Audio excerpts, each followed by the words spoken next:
Hey guys, in this video, we're going to go over 25 tips that you can take into your AP US Government exam to help you score a 4 or 5. This is actually part 2 of a 2-part series, so if you haven't watched our prior video on the 5 steps to writing effective AP US Government and Politics FRQs, be sure to check that out. If you're excited about this video, please like and subscribe to our channel for more helpful AP prep content. Let's go ahead and get started. Our first tip is to make sure that you know which short answer questions you're weakest at. There are always 3 core questions when it comes to the SAQs. There's a concept application, a quantitative analysis, and a SCOTUS comparison question. So if you're weak at one particular question, make sure you review that question the most when it comes to looking at previously released exams. Our second tip is to make sure that you review how issues or ideology can drive partnership on specific issues. Our third tip is to focus on applying the political concepts and processes that you learned in class to new scenarios in context. This is one of the most commonly cited mistakes when it comes to the SAQs. Our fourth tip is that when it comes to showing the why, the easiest way to do so is to bridge concepts with words such as because and therefore. After you state these words, just provide the explanation so that you understand and are showing why this matters to your reader. Fifth tip, focus on what is right instead of what is wrong in your response. The free response questions are often graded based on what's right more so than what's wrong, which is different than another subject like AP Biology. Tip number 6, if you're not 100% sure on the supporting evidence that you're providing, add a backup just in case. Having that backup there can help you salvage some points. Tip number 7, if you're offering specificity, make sure you're explicit on the intent of you introducing that specificity into your response. For example, if something's being presented as a rebuttal to something, explain why or how it does so. Tip number 8, when it comes to data analysis, make sure that you're fully comfortable with interpreting data and applying data to demonstrate how it interacts with political processes. Number 9, in the past, students have not been able to analyze and apply data to course content very effectively.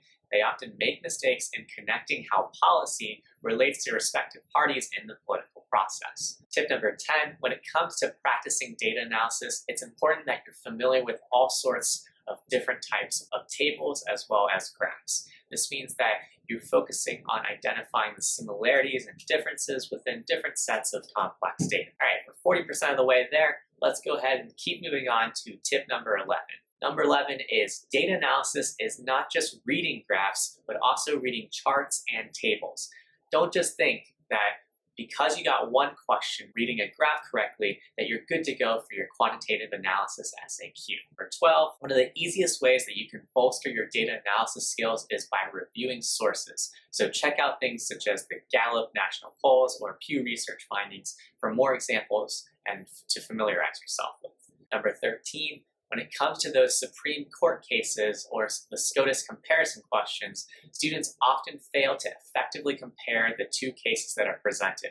They'll do a great job recalling the one that's the required case, but they struggle to connect the required case to the non-required case. Tip 14, remember that the SCOTUS comparison short answer question is typically not going to ask you to discuss the rulings of the required case, but rather it's going to ask you how to apply the facts of the known case to the ones of the non-required case. Tip 15 is to keep an eye out when you're asked for the clause from an amendment or the Constitution.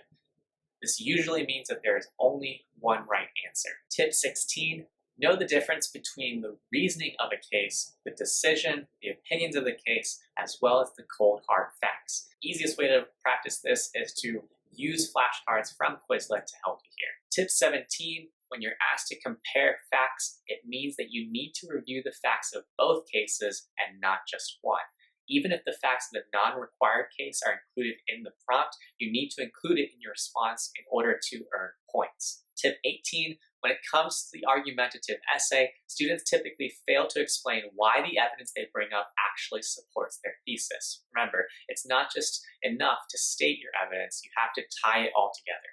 Tip number 19, the second area where students often struggle with the argumentative essay is in the alternative perspective. So this means focusing your practice efforts on learning how to rebut really effectively, concede, or provide a refutation. Tip number 20 is in your thesis, make sure that you don't just restate the prompt. You have to make sure that there is a clear line of reasoning. The easiest way to do so is to remember the model, although X, ABC, therefore Y. What X means is that it's your counter-argument or your counterpoint. ABC are your strongest supporting points for your argument, and Y is your argument. Tip number 21 is to make sure that you know your foundational documents cold. Sometimes students mix up the documents. There are 4 Federalist documents to know, so make sure you know the differences between each and every one of them.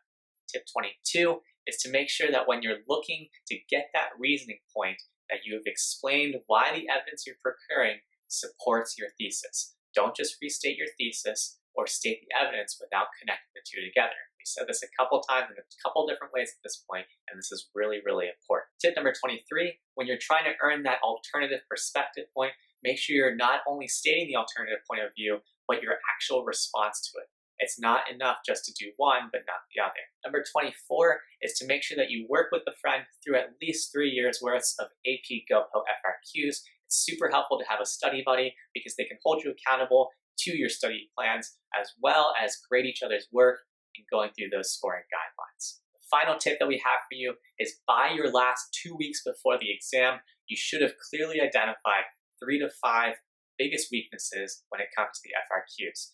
Then what we recommend you do is to devote 70% of your study time to these areas in your general review. This will allow you to really focus on your weaknesses and get stronger at taking this respective exam. Here are 3 more resources that you may find helpful in your AP US Government review. The first one are the previously released exams by the College Board. Here's where you're going to find all those past FRQs, as well as detailed explanations, student sample responses, and chief reader reports.